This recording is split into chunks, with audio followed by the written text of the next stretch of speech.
Well, I was surprised to find, this was like 1 or 2 weeks ago, to find a story on the London Guardian website, and this was about Bilderberg. Now, normally, they allow basically at the Guardian one story about Bilderberg per year. Now, this is always written by Charlie Skelton. So every time there's this big Bilderberg conference, it's in a different country every year. They always rent a 5-star luxurious hotel, and you're not supposed to really know what they're talking about. They give out some talking points on their website. And so I was surprised to see that there was a Bilderberg story on The Guardian, even though this is not the time when they usually have their conference. Now, many people have heard about Bilderberg now, but this is sort of a transatlantic organization, very traditional. It's been around for many decades, and it's been tied to the Cold War. From the few statements that we've heard from Bilderberg members, they portray themselves as the protectors, right? They network between America and Europe, and they make sure that business is functioning and that security is functioning. And they have to do that in secret, because reasons, classified stuff is being talked about. So you go to the Guardian website, and it's a story by Charlie Skelton, whom I've met briefly at one of those conferences. I think it was in Watford in Britain.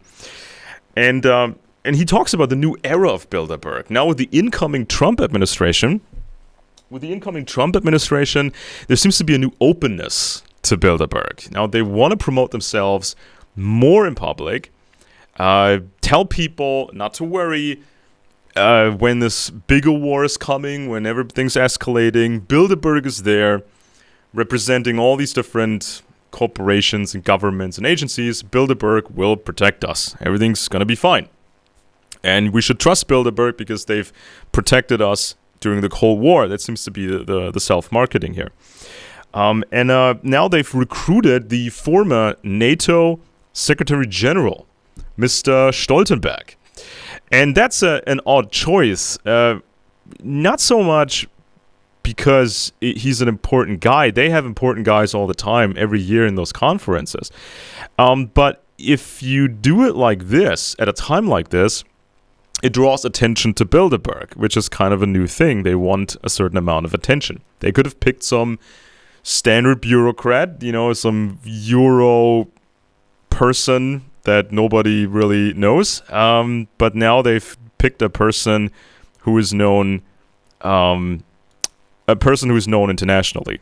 Now, Mr. Jens Stoltenberg, he apparently didn't like his work so much, or his job so much at NATO. He talked about switching jobs to the, I think, Norwegian Central Bank or some or the other.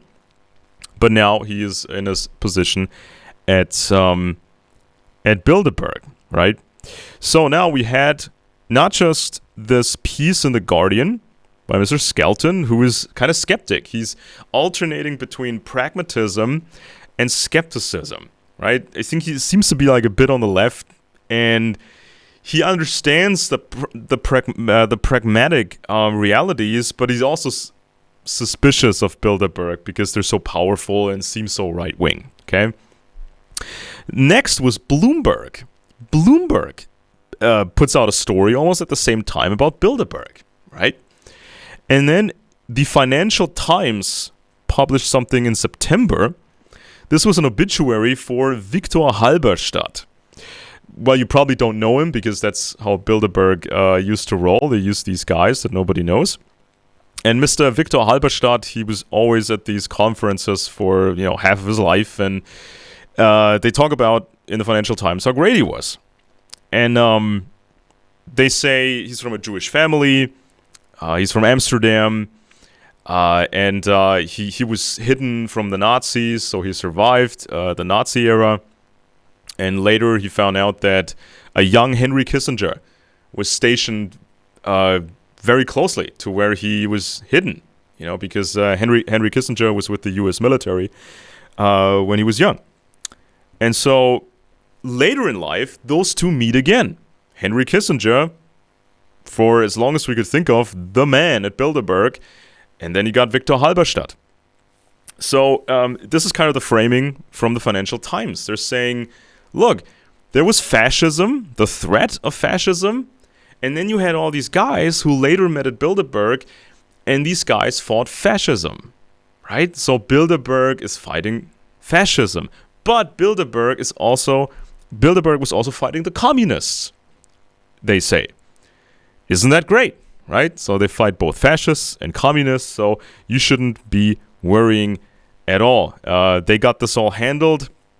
They have a new degree of publicity, but there's still a massive amount of problem. I suggest people, if you haven't seen it, check out the episode we did on Henry Kissinger and his ties to Soviet circles and how he made so many choices that benefited the USSR, and also how Henry Kissinger finally sold the big lie, the big deception to President Nixon. We talk about that at length in that previous episode, telling Nixon, hey, this is the moment, there's so much friction, which is fake, but there's so much friction between the Russians and the Chinese, we have to use that, we have to play nice with the Chinese as a counterweight to the Russians.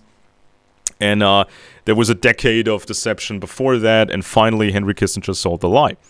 So, in essence, Bilderberg is now presenting itself more publicly as our savior, kind of an elite parliament of different people, right-wingers, not so right-wingers, some left-wingers. They want to protect us from fascism, like Putin's Russia today, and they want to protect us from communists, like China. Sounds nice, but what about the espionage problem that's been so bad all throughout the Cold War, and even after the Cold War? It's never been properly addressed, it's never been properly solved, and the clock is ticking. Now we're about 5 years away, according to NATO's own estimates, about 5 years away from a major global war. And we can't trust these people at Bilderberg, and I don't think the incoming Trump administration is trusting these people that much. So it will be interesting to see where this is going in the next couple of months. Well, that's interesting. I wonder if you could explain to us what the Bilderberg group actually is, because people have created a huge, mysterious conspiracy theory when, in reality, of course, people at the elite level, corporate executives, government ministers, influential people, have always been getting together, have always been trying to figure out to solve problems together. And your mentioning of Kissinger, these are the primary capitalist groups that are going to be infiltrated, right? They're going to be infiltrated by, sorry, I had turned my phone off and it popped back on again. They're going to be infiltrated by these folks. And one of the things I want to say, because most people don't view things sociologically or in terms of a way of seeing larger social interactions, whether it's a small group in your neighborhood or it's these elite groups. People get together, they talk, they communicate, they coordinate, they bicker, they disagree, they agree. What we had when World War II ended, we had a lot of people, they just don't understand this.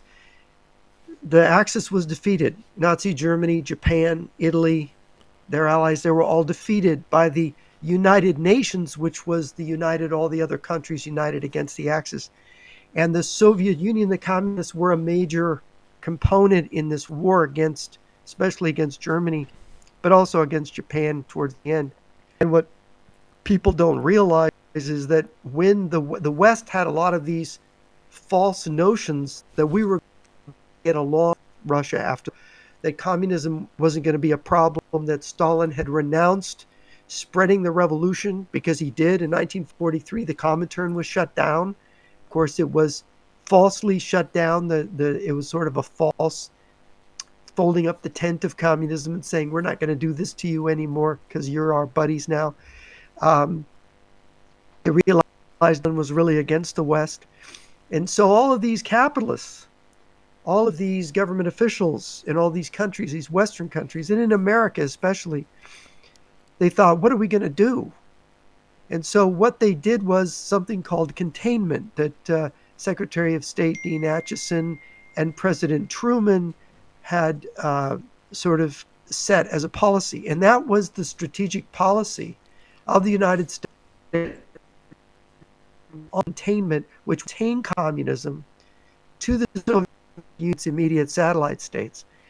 Now, that policy was a dreadful failure. And the mentality that produced it is the mentality of the capitalists. Why? Because politicians are very sensitive to capitalists. Capitalists want to trade. They want to make money. They want to move money all around the world. They want to invest. They want to trade. They want to have access to resources at a cheap, to buy cheap and to sell dear. This is what they, and it's good. It makes the world economically work. But the problem is having, this show is called Friends and Enemies. When you have an enemy, the problem that you have is that he knows you're a capitalist. He knows you want to make a deal. And so he's looking at you like he can be mean to you, and then he can hold out a bait that he's going to be nice to you, and he can sucker you over and over again. And so containment had this feature that they were always breaking the containment. So that in the 1950s, you have Cuba going communist, and the United States didn't react. You have the 1960s, where Laos went communist, where then in the 1970s, Vietnam, Cambodia, and Angola, and then in the late 70s, you got Sandinistas in Nicaragua. You had this breakout, especially in Africa and even in Latin America. The communists just kept advancing. Containment was leaky. The Soviets invaded Afghanistan in '79. It was a containment didn't work, and they finally, I think, in a way, Reagan got elected, and he said rollback, not containment, and this seemed to be successful. Only the Soviets then came out with perestroika and super love and kissy and bear hug will be your buddies again. The super peace offensive of Gorbachev, who won Reagan over. So that Reagan accepted the Intermediate Range Nuclear Forces Agreement, which a lot of hardcore anti-communists in the U.S. thought, what is Reagan doing? This is wrong. And then everybody, the whole conservative anti-communist movement in the United States, with William Buckley ostensibly at the head of it, accepted the collapse of communism in Eastern Europe as a real event and just vilified people like Galitzin and Angleton, who'd said, this is coming. It's going to be a facade. It's going to be false. It's a super peace offensive. Don't believe it. And so we went into the situation we have here. So here we have a new Cold War. Well, I don't think the Cold War ever stopped. Here we have a new Cold War. And the problem that we have, it's endemic, is these people pop out like a mad jack in the box again. And they've got the same mentality. They're thinking containment, because nobody's talking about rolling back the Russians in Ukraine. Well, it's like there's a whole bunch of organizations like Bilderberg, and they all kind of work together. So Bilderberg, as a transatlantic organization, there's so many more. There's like the Atlantic Bridge in Germany, and its members, they've become really powerful. There's all kinds of transatlantic ties going on. But if it's nice to have, it's nice to have an organization like NATO or Bilderberg, as long as you can trust these people, as long as there's proper counterintelligence, and that's what's been missing for so long. Now, so wait a minute. Let's clarify what you just said. Do you mean that they're infiltrated and we don't know which one of them, Yeah. like a Klaus Schwab, for example, is an Yeah, it's like, agent of Russia and or China. I mean, there's like there's you got these old schoolers like Henry Kissinger, right? So people associated Henry Kissinger with Bilderberg, and they associated the old Mr. Rockefeller with Bilderberg. Now, one Henry Kissinger who's infiltrated Bilderberg can pull in new people and create this next generation of Bilderberg members and get them to different places. Now, this is sort of like, if you don't know what you're doing, you shouldn't be doing this at all, right? It's like you're setting up these meetings, you're talking about very sensitive stuff, but you don't really understand who is who. And now that we're learning more about Bilderberg and the details of the past, especially the Cold War, there's been an insane level of distrust. And there's some just staggering ties of Bilderberg members and their circles. Well, let's talk about Stoltenberg's past. Yeah. What is Stoltenberg's ideology? You're German, he's Norwegian. You Yeah. probably know what he is politically, right? Well, I mean, admittedly, the guy was in his youth. He was a leftist. He was singing songs against NATO, and his sister, I think, was also pretty active in those movements. And they thought it was fun. It was fun and exciting to them. He said. He even joked about it, his own past. And so how does he have an opinion that NATO's good? I mean, where did he write an autobiography saying how he understood that? I mean, why should we trust somebody with that background? It's like, oh, I was a devil worshiper when I was 20, and now I'm, now I'm sort of against it, but I don't have any religion, I never had a conversion away from it. I mean, how do you explain it? Yeah, it's kind of this weird nexus going on over here. It's like weird people, weird bureaucrats, people you normally never even hear about, and they have so much power. There's no proper counterintelligence here. And then this sort of nexus from Europe, that's then connected to America. And there's supposed to be this transatlantic cooperation going on. But if we look at some of these guys, there's communist ties. Some of these Bilderberg, especially early Bilderberg members, they even had Nazi ties. I mean, serious Nazi ties. And by the way, that's problematic because the Nazi party, toward the end of World War II, was heavily infiltrated by Soviet agents. Yeah. Because many of them thought the Red Army was going to get all of Germany, maybe. And, in 1943, it didn't look like the Allies were capable of landing on the continent. Nobody had conducted mass amphibious operations with major armies before. And so people thought, gosh, when the Red Army gets here, I'm going to be hung. I better up to be a Soviet agent. These Nazis who were in this group to war were really working for Moscow.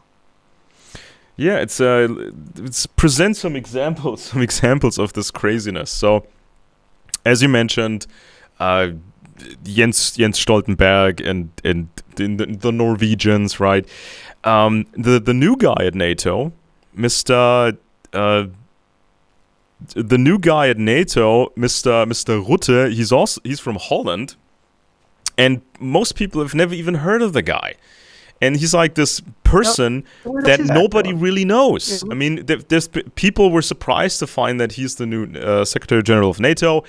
The press try to find family members and friends and acquaintances to interview, so they have something to write about who Mr. Rutte is. Turns out, no friends, nobody wants to talk, nobody seems to know the guy. He's just smiling all the time. And this is kind of this huge maniacal problem here in Europe. And Bilderberg sort of makes this European problem America's problem. Now, here's so going back to that Financial Times piece a few weeks ago or months ago in September, they talk about Viktor Halberstadt, who was always at these Bilderberg conferences. And he's from a Jewish family, and they survived the Nazis and blah, blah, blah, blah, blah. Later at Bilderberg, he meets Henry Kissinger, who was stationed in Germany with the U.S. Army Sounds great, right? Bilderberg saving us from the fascists. Sergeant Henry Kissinger, by the way. What? He was Sergeant Henry Kissinger back in the day. Yeah. And But he had a so, lot of power. He was actually running like he was effectively the mayor of a German town. yeah. And sort of this interesting, nice sounding framing from the Financial Times that these people are saving us from the fascists and the communists. But now it's more complicated than that. Mr. Halberstadt, he had been working for the Crown of the Netherlands and the government of the Netherlands. It's this tiny little country, very weird country, and also the Queen of the Netherlands, Queen Beatrix, for a long time was attending these Bilderberg conferences. Okay, new NATO Secretary General Mr. Rutte is also from Holland. Now, the Crown of the Netherlands, the Crown of the Netherlands are basically Germans. They're from the dynasties Oranien, Nassau, Mecklenburg, and Lippe. Now, we know about Prince Bernhard and his membership in the NSDAP party. Now, Prince Bernhard, he's kind of a link between the Netherlands and Germany. He was a member of the NSDAP. And it took until the I kid you not, it took until the 1990s. Which is the Nazi, for those who don't know. Yeah. Yeah, the Nazi party. So it took until the 1990s when a copy of his Nazi party membership ID card, when a copy was found in the United States. Now, this copy was in a safe of an American official. I don't know exactly why this copy ended up with an American official, but that's when we had the final confirmation that Prince Bernhard, who was also tied to Bilderberg, that Prince Bernhard was indeed a member of the Nazi party, the NSDAP.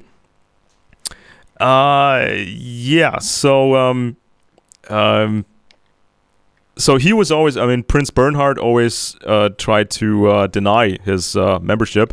And we also know that the high nobility was just flooding into the Nazi party, taking on various positions.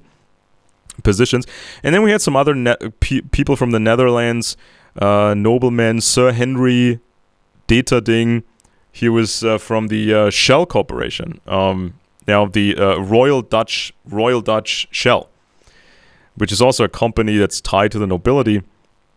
And so Mr. Deterding was giving a lot of money to the Nazi party. There's a good book out there. It's from Glyn Roberts. It's called The Most Powerful Man in the World.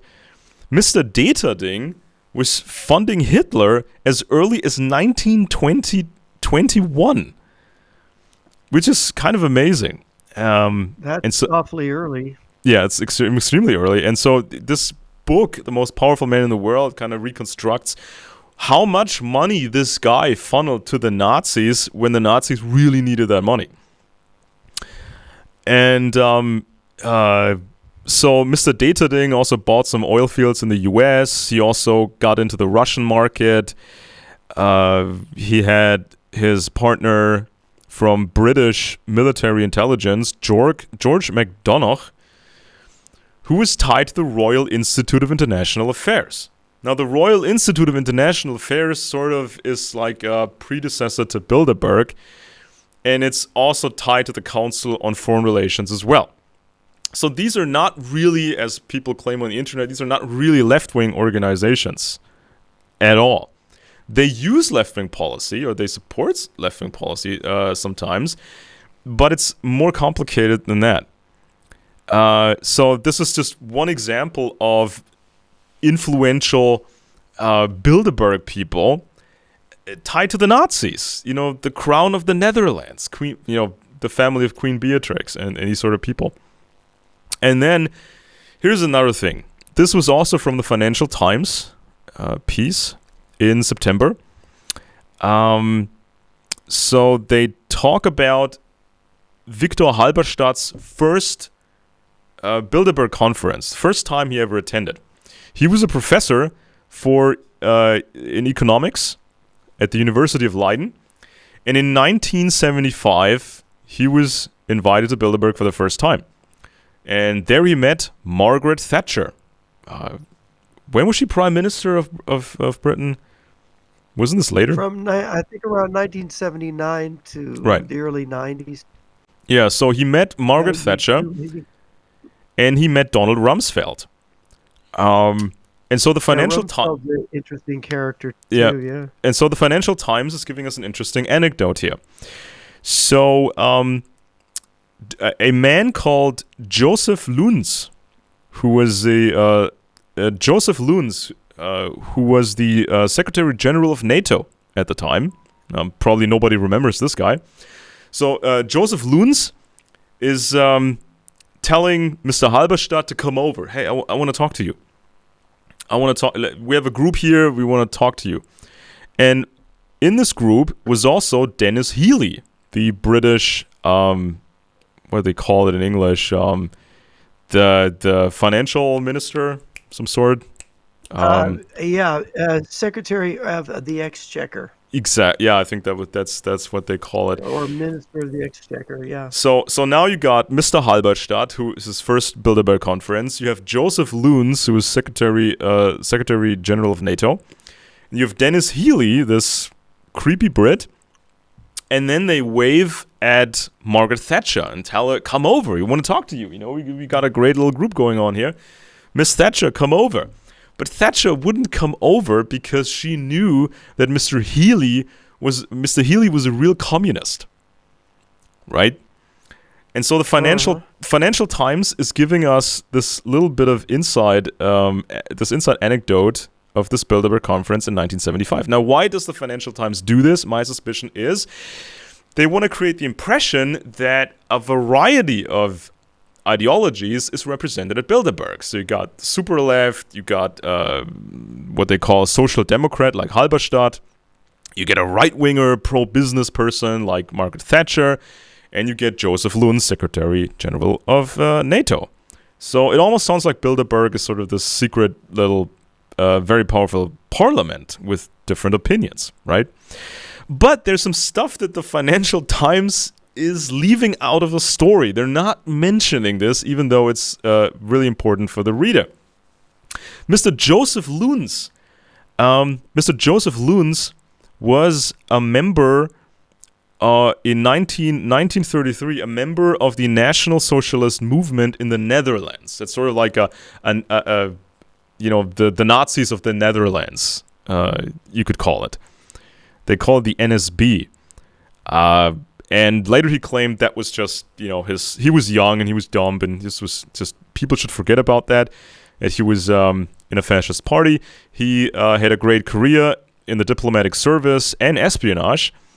And Mr. Luns then married the Baroness Leah van Heemstra, a niece of Baroness Ella van Heemstra. Now, Ella, why am I mentioning Ella van Heemstra? Because she was one of the earliest supporters of Adolf Hitler, and she was praising him in public. She personally met Adolf Hitler in 1935 and published some stories in a British fascist newspaper, calling Hitler a charming personality. She had a photo from that day. I think it was like a modern day selfie, right? With her and Hitler. Right. I guess Right. She had that picture in her office. And so and this Baroness from the Netherlands, she was also kind of connected to some other Nazi officers. Now, of course, later they claimed this was just the early mistakes, and then they changed course and all that, and then they all supposedly changed. But it's always the question with these people, and we talked about Louis Mountbatten before and all that. So if you had been in bed with the Nazis, what do the communists know about that? What do the Russians know about your secret history? And what is your moral compass that you were with the Nazis? Is that moral compass so broken that your reliability as someone supporting freedom in the Western values is really shaky? Yeah. And it's like it just there's no end to the madness here. So this Dennis Healy guy that was at that Bilderberg meeting in 1975 in that little group, with Joseph Luns and this little group wanted to talk to Margaret Thatcher, but she wouldn't talk to them. This Dennis Healy, he was really a communist, and he was recruited for the British government by Prime Minister Harold Wilson. And we've talked about Harold Wilson before. Harold Wilson was accused of being a Soviet agent by the deputy director of MI5. And it was part of the spy catcher scandal. Yeah. And of course, he also the head of MI5 was accused of being a Soviet agent, Sir Roger Hollis. And of course, the book Spycatcher was banned in the United Kingdom under Margaret Thatcher. You'd have to go to America to get a copy of Spycatcher. Yeah. So the infiltration of the West, when people come out from the intelligence services to write a Kiss and Tell book, it just spills all out that you've got communists crawling in all the high places. Yeah. So imagine the situation. You're Margaret Thatcher. You're at a Bilderberg conference, this transatlantic, secretive meeting to protect the world and protect business interests of the West. And it's supposed to be a group of trusted persons, selected people, right? Background checked, and just where you can speak more openly, because that's kind of the marketing so far of Bilderberg. This is when they can speak freely. This is not like in public when everything has to be written by these, speechwriters, and everything has to be triple checked, and you can barely say anything. And this is like, in public, everything is complicated. But at Bilderberg, you can talk freely. But here she was, Margaret Thatcher in 1975, at Bilderberg with these communists running around, and they want to talk to her.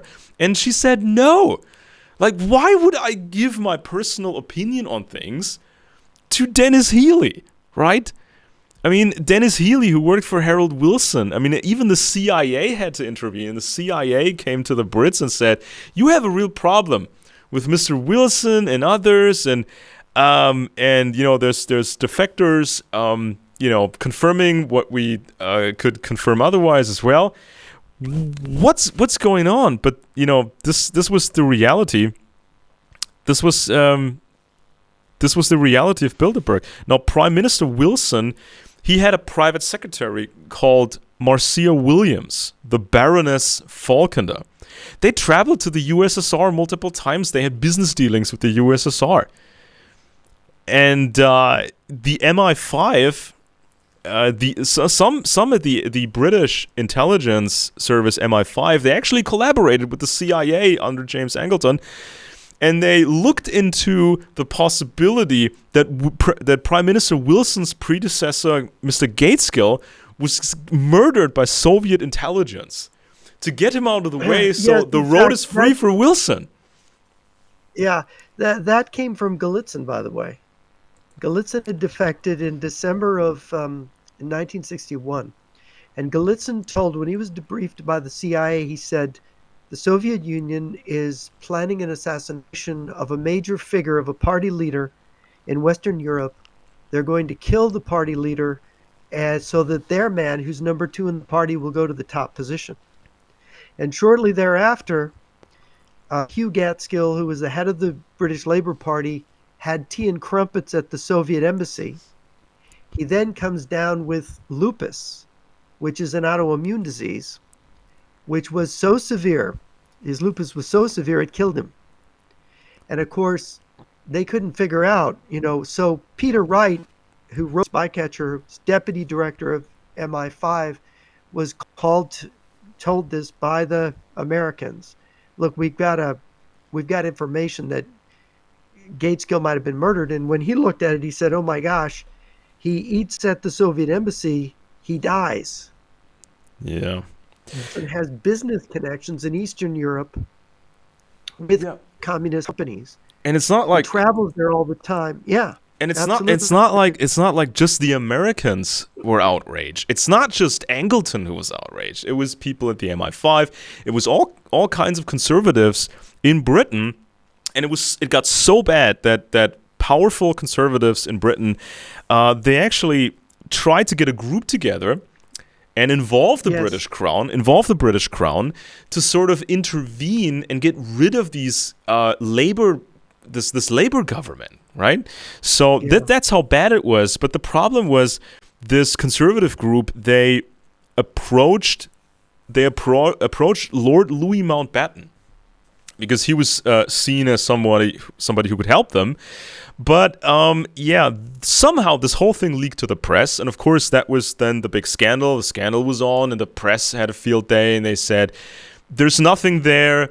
It's just a right-wing ploy to smear labor and just to interfere in politics." No, this was a real spy thriller, and people can check out some older shows that we did on Lord Louis Mountbatten and his communist Yeah, wife there's a Edwina. book there's on this by Chapman Pincher called Treason, which goes into Sir Roger Hollis and the background of all these events. And it's the research, and he's not the only one. The research done on this, on the fact that British intelligence at the highest level, and MI5 is their counterintelligence. It's to defend Britain. It's like the British FBI, only it's more in its powers than the American FBI. This was this spycatcher scandal. When this all came out, of course, people said, "Oh, those right-wing nuts. They believe this sort of, communists under the bed." The problem is there were communists under the bed, and the researchers that came along later found all kinds of clues and evidence. Sir Roger Hollis. Um, uh, in fact, there was a William West was another British researcher who wrote a very excellent book on the background of Sir Roger Hollis, showing how he was recruited by the communists, how he helped the communists during the war, because he was supposed to be watching for great during the war, during World War II. Yeah.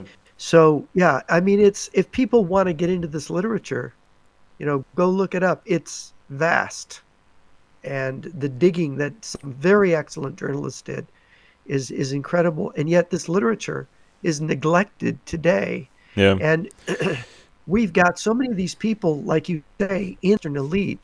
People say, "Oh, the Western elite is evil Russia. We should ally with Putin against him." When these people in the Western elite are really agents of Moscow to begin with. So Moscow's now going to save us from its agents that it's planted in our elite. Yeah. So See now how we have crazy it gets? Yeah. So now we have the new generation of not just Bilderberg, but also the new corporations represented at Bilderberg. A lot of them, and I'll get to that in a minute. A lot of them are tied to defense, are tied to technology, military technology or surveillance technology. So you got all these new corporations at Bilderberg, new members at Bilderberg, but the espionage problem has never really been properly addressed. It's never been solved. So how much secrets are spilled now? And I mean, I always said that at a Bilderberg conference per se, I don't expect them to get into the most sensitive information directly, right? Because of the logistics. Now imagine you have a huge 5-star hotel. It's a different one every year, right? Sometimes it's in the US, and most of the time it's in Europe. It's far away from America, usually. And it's these structures are vast, right? Huge hotels. How do you sweep for bugs in time before the conference begins in a place like this? Now, technology has improved. You now have these bug finders, these bug scanners. They shoot microwaves at surfaces, and if there's any Windows, yeah, window surfaces, if and there's you any can pick up you can oh yeah. yeah, you can be parked far away, aim the beam at a window, and you can hear conversations in that room. Yeah, and also, I mean, even if you have one of those new scanners and you blast every surface, right, with microwave energy, and you get a reaction from electronic components, even when they're not transmitting. So in the past, you would listen on frequencies and you would look if something is transmitting that shouldn't be transmitting. But nowadays, bugs are smaller, bugs are better, bugs can be really planted deep inside of a physical structure. I mean, maybe people remember some of these bug planting in American embassies. Soviet bugs, they were so deeply embedded, you had to tear down the whole building and start over. So how would you even sweep a 5-star hotel, a complete hotel, every plant, every potted plant, every surface, every table, every wall, everything? How do you do that in time? You can't. And that's why I think people don't really talk about the most sensitive stuff at Bilderberg, but it's still very, very important. And it's not the only place and time when these people meet. So espionage is a huge problem. Now, when I read that recent piece by British journalist Charlie Skelton in The Guardian, now he is kind of suspicious. I mean, Skelton understands the threat by the Russians and apparently in the threat by the Chinese, but Skelton is really skeptical when it comes to defense corporations, defense companies. So he's kind of jabbing in his article, jabbing at these defense companies represented at Bilderberg. This always bothers me when people are against the actual companies that are going to make the weapons to defend them. Yeah. This is always troubling to me. It's like, they're evil, they're making weapons. It's like, they're making weapons to defend you. And I want to introduce this is a book written by Greg Autry and Peter Navarro. I had the privilege of meeting Greg Autry in October in Allentown, Pennsylvania. And in this book, he has an interesting statistic that during the 1960s, the United States spent the equivalent of $7 trillion in today's money to build the rocket forces and the strategic bombers and the boomers to have deterrence against the Soviet Union. And of course, structure for all those rockets, for the building of all those weapons to defend us, those high-end strategic weapons, strike weapons. That infrastructure was basically torn down and rotted away after the so-called fall of the Soviet Union. And with all of the Democrats being set against it under the Bush administration, they wanted to start rebuilding that under George W. Bush. They finally got a commitment from Congress, $1.2 trillion to rebuild this infrastructure that really cost $1 trillion. This is why we don't have any new land-based missiles, accurate, hard-hitting strategic weapon that's the most difficult to shoot down. We replaced it. Our Minutemen, probably half of them don't work. And so our strategic deterrent is rotting away because we won't commit the $7 trillion. And these other European countries want to spend less of their GDP than the U.S., even though Europe has more resources than the U.S. has, and the U.S. is having this trouble. So people don't understand. We don't have the mentality to commit the resources to actually defend ourselves. And the Russians and Chinese, no matter how bungling, no matter how they're serious their economic problems, they've committed the resources. They're building the rockets. They're building the nuclear warheads. And they're building these new classes of weapons, not just road mobile, which we don't even have, ICBMs and IRBMs, but they're building the hypersonic missiles. And they've got the long-range cruise missiles that can't be shot down. And so this is what really is scary. We're still not doing anything. Now, this Bilderberg meeting, do you think they're going to talk about actually ponying up the money? Well, this has been the biggest problem of Bilderberg, I think, especially when we look at the Cold War history. Quite a few corporations associated with Bilderberg and represented at Bilderberg. Even German corporations, I think like Siemens and others, they've traded with the East quite significantly, and this of course became a bigger issue thanks to Henry Kissinger when he convinced President Nixon to change tactics with the Chinese, right? When, all throughout the 1960s, there was this big theater that was played by the Russians and the Chinese. They acted like they hated each other. They created these border incidents where they were shooting at each other a bit. And they created this impression they were about to go to war.